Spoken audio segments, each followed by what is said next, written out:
Welcome back. We've been absent for a while, and we haven't actually come back on the show here. And for a reason for that was we were sitting there brainstorming a lot about what we are gonna do for some sort of content here at the Stranger Oddity Show. And you know what? I got together with another friend of mine, and we came up with this idea to say, well, why don't we do like a late night, like kind of a late night show, a coffee show that where, if you drink coffee late at night and you're up, you're maybe a night owl, that we could do a show like that, and just do some episodes like that, and then we can roll with it. So that's what we're gonna do. So anyway, thanks for tuning in. I know it's been a long time since we've uploaded or did anything here, so that was what was going on. We weren't sure what we were going to do. We were probably, it was looking there with sometime it was looking at, well, should we just shut it down completely. But anyway, no, but we're going to do this, and each one we're going to do a little something, talk about something, and we got a movie here that we're going to talk about. And of course, I wanted to bring some artifacts that I have from, or I guess not really, collector's things that I got. And this one here is the book. This is Hail to the Chins by Bruce Campbell. He was down here for a signing, and yeah, we got the wristband here where we waited in line, and of course his signature.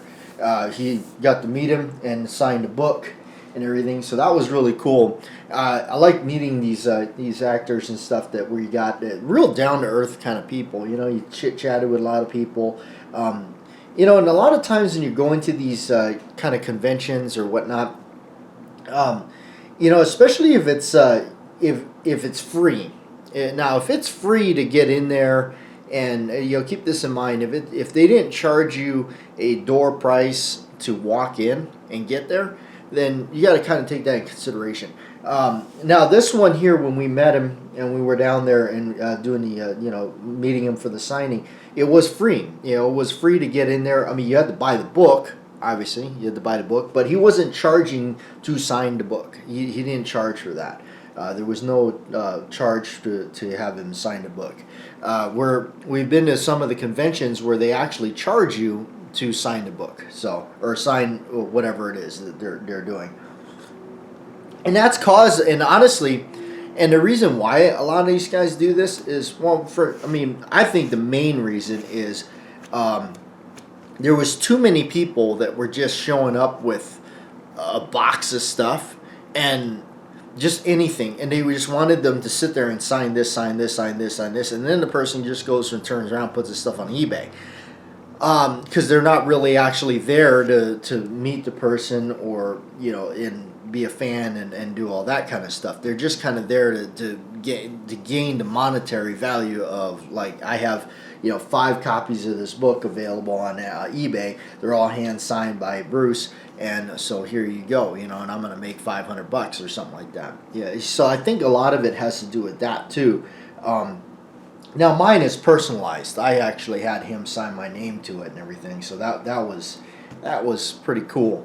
But that, I think that causes a lot for them to charge. Like, I've seen instances where, like, Kane Hodder, the guy that played Jason, and if you like me, you love those films. Kane Hodder will charge you, for autographs, and rightfully so. I mean, the dude has got to, for one, he's got to make a living doing it. So I'm not against that. But again, there it is. The guy bringing him 25 hockey masks to sign, so that person can go on the internet and sell them. I mean, there you got a problem.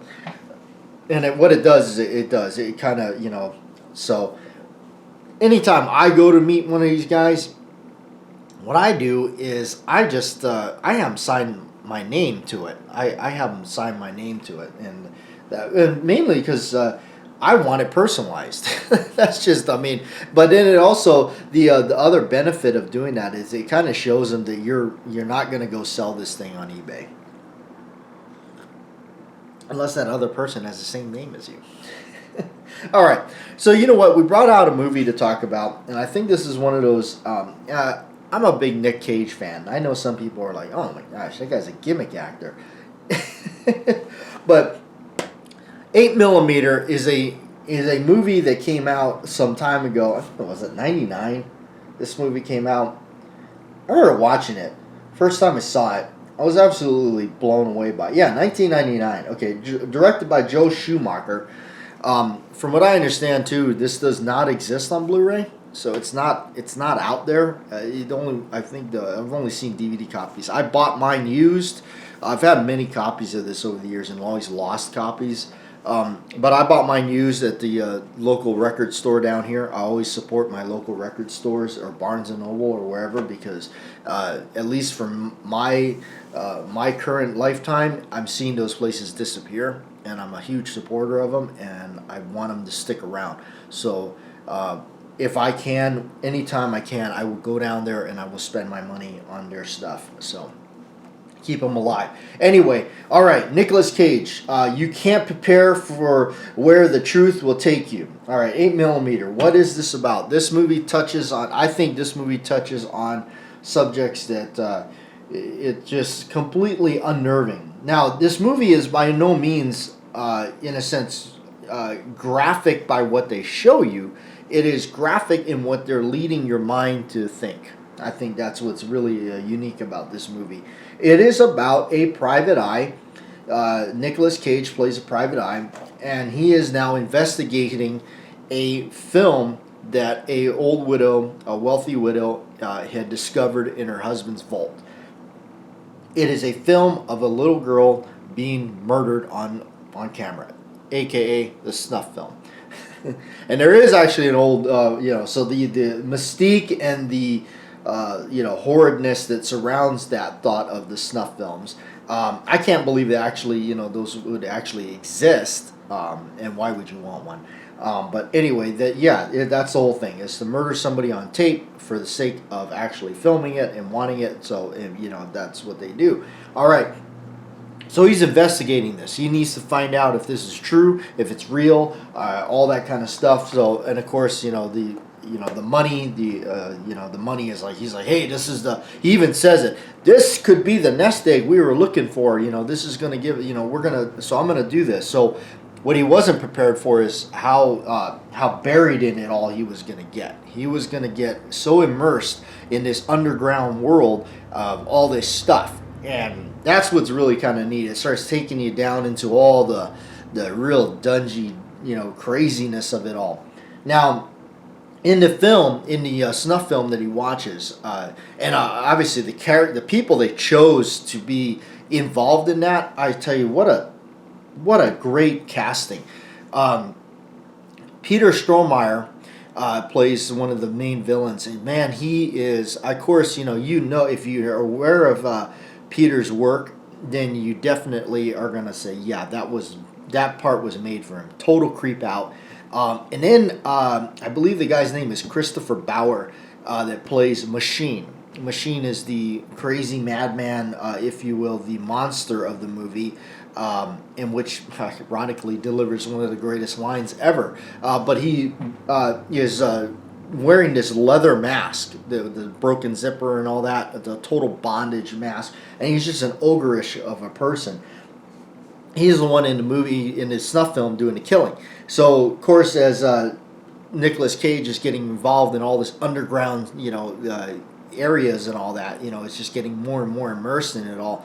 And he's finally, getting to meet up with these people and figuring out if they did or didn't, and then also teaming up with an unlikely pairing, which is weird. And of course, during the time, I don't know how big of a star he really was at the time.